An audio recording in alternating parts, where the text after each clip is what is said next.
Hi YouTube, my name is Melissa. I am 27 years old and this will be my first video documenting my journey through weight loss surgery.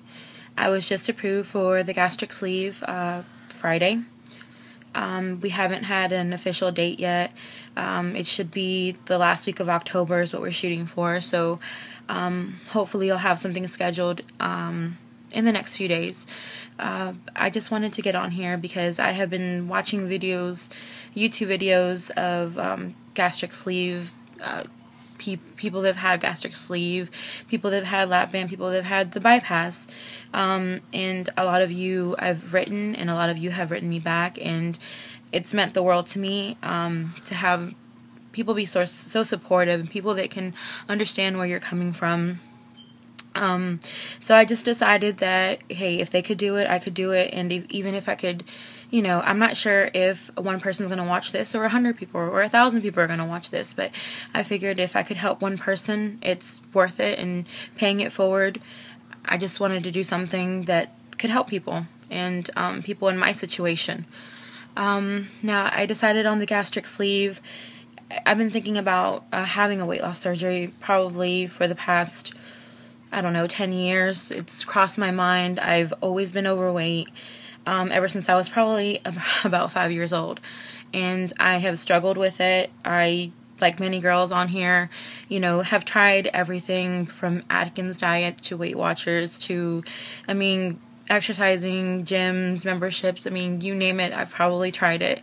And I just decided that it was time to do something for myself.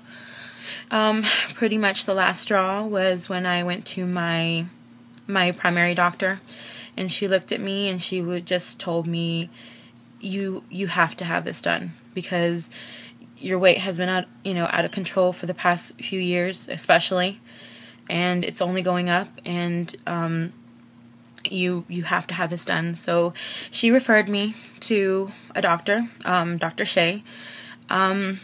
And I went to the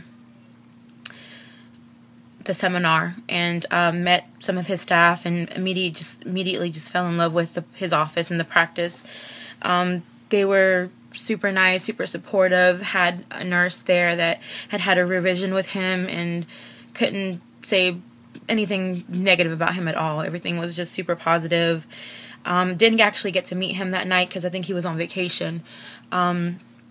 So I set up an initial consultation with him, and actually I went in there thinking I'm going to have the lap band.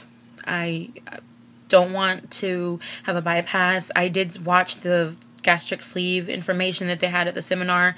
My mom whispered at me in my ear and told me that's probably going to be the surgery for you. And me just not wanting to have such an invasive procedure, told her, no, I'm going to go with the lap band.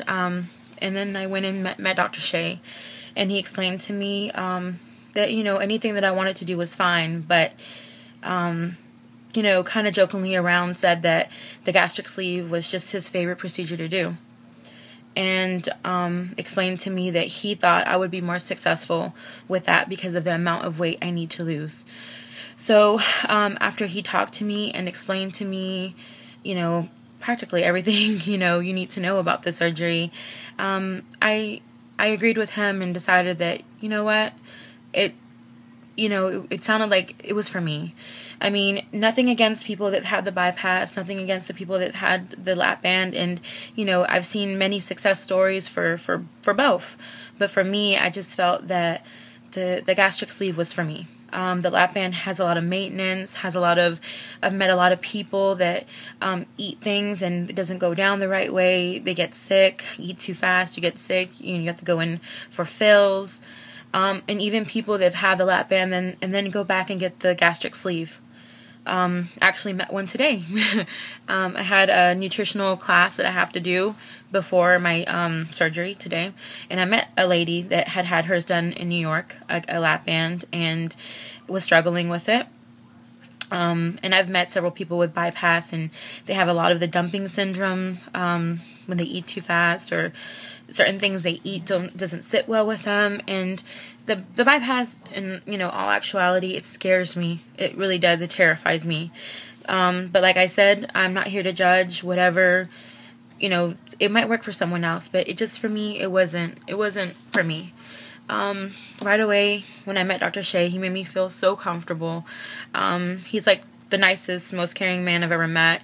Funny thing is like he's super, super tiny, and but he's just very compassionate and very understanding, and really very informative.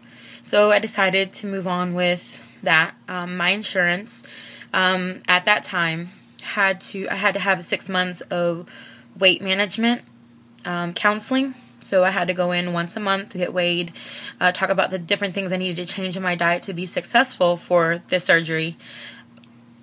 And not only that, of course, I had to have other things done, like most people, chest x-ray, stress test, blood work, psych evaluation, EKGs. I've had a lot of things done. Everything turned out fine.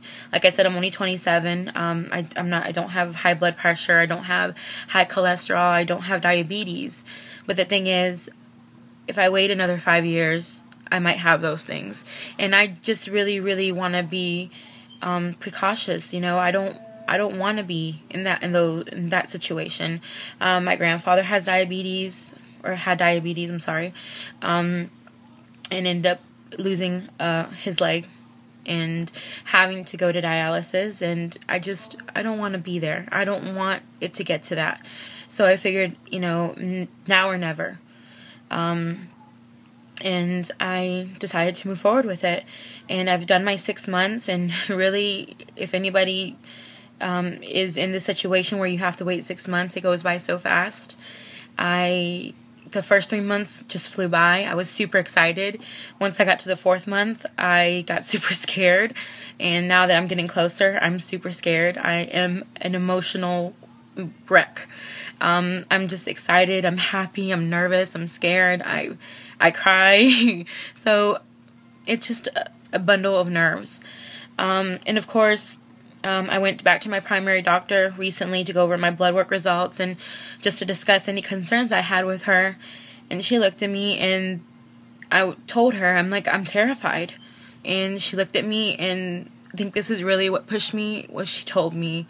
She's like, you shouldn't be scared of this surgery. You should be scared of what could happen if you don't have this surgery. So that really, really, really, and excuse me, I'm like a crybaby, really, really, really pushed me and motivated me. And she said, it's normal to be scared. If you weren't scared, I'd be worried. So with that said, it totally, opened my eyes, and, she was right. And doing this for me and only me, I'm doing this, I'm not going to lie, there are parts of me that wants to say, I want to go into a regular store and buy regular size clothes and not have to go to a Torrid or Catherine's or Lane Bryant's or, the handful of plus size stores, because there's only like 5 or 6 of them. And I want to be able to walk in there and buy regular clothes. Part of me, yeah, I do want that. I'm not going to lie. But the other part of me, and the biggest part of me, I just want to be healthy. I want to be healthy for myself, and I want to be healthy for my family, and I just want to be healthy. So I know that this weight has restricted me from doing a lot of things. I'm not going to say it stopped me from doing everything, because, like I said, I've always been overweight. In high school, I was super involved in everything in school. The weight didn't stop me from anything at school. I was in marching band and, president of the Spanish club and in journalism, and I wrote for the school newspaper, and I was very, very involved, and I've always been very, very outgoing. So it didn't stop me in those instances, but it did stop, it has stopped me in things. For example, I was attending college, and one semester I had a class, couldn't fit into the chairs. When I went in, that just couldn't fit in the desk, and it was so embarrassing. And I dropped that class just because, I couldn't see myself having everybody, all eyes on me for a whole semester, looking at me like she can't fit into the desk. And that was pretty embarrassing. So yes, it has stopped me from doing some things, but not everything, because I do have a lot of friends, and I do go out and I have fun. So yeah, I try not to let this weight stop me from doing things and going out with my friends. It is hard. I will admit that it's very hard going out with a bunch of your friends that are a lot tinier and skinnier and smaller than you, and getting hit on left and right. And you know, it's not a nice feeling. It's not a good feeling when you're sitting there and not getting hit on and your friends are. But I will say that my friends are amazing and push me, and they're just great and never make me feel like a third wheel or any of that. So, you know, I'm very lucky and very fortunate to have such great people that surround me, and they're so supportive. I haven't told everyone about my decision for the gastric sleeve. I have told my close friends, and my whole family knows, of course, aunts, uncles included, cousins, some of my coworkers, a handful, especially the ones that, of course, have to know how much time I'm taking off. I didn't want to tell everybody because I've made the mistake of telling one or two people that are a little negative about it, and I don't want that negativity around me right now. I want to be nothing but positive and optimistic that everything's going to go great and that I'm going to do fabulous on this and it's going to be the best decision I've ever made. I am going to try to get on here and make videos as often as possible, hopefully once a week in the beginning, and then maybe once every other week or once a month the most when I get further along. I just don't want to be like one of those vloggers that gets on here once and then disappears, or gets on here once and then updates once a year. I really want this to be a place where we can communicate, and people that share this with, you know, with me, that we have this in common, can talk about our struggles and our successes. So hopefully, if you guys have any questions at all, you guys can leave a comment and I'll try to answer them as best as I can. I know that I'm not that far along, so of course I don't know what it feels like yet to have had the surgery, but if you guys have questions regarding things that I've had to have done for the surgery to approve me, if maybe you're in the area that I'm in and need help or advice with a doctor, or you know, if you have any questions about your feelings, maybe you're going through the same thing I am right now. Maybe your surgery is just around the corner and you just want someone to vent to, and maybe you're just a bag of emotions or a bundle of nerves like I am. You know, feel free to leave me a message, and like I said, I'll try to answer them as best I can, and we can help each other and be supportive. I am gonna take some time off of work. Luckily, I have a pretty good job with the government, a state job. So I am thinking about taking advantage and taking the 3 weeks. I have like 6 or 7, maybe 8 weeks in there that I could take off, but I don't want to do that, of course. I hate missing work. But my job is not very, you know, an active job, but it's very mentally stressful, and I'm just thinking my body's going to be going through so much stress as it is, and then on top of that, the mental stress. I don't need to be getting yelled at when I'm feeling like, you know, crap. So I think I am going to take the 3 weeks at least.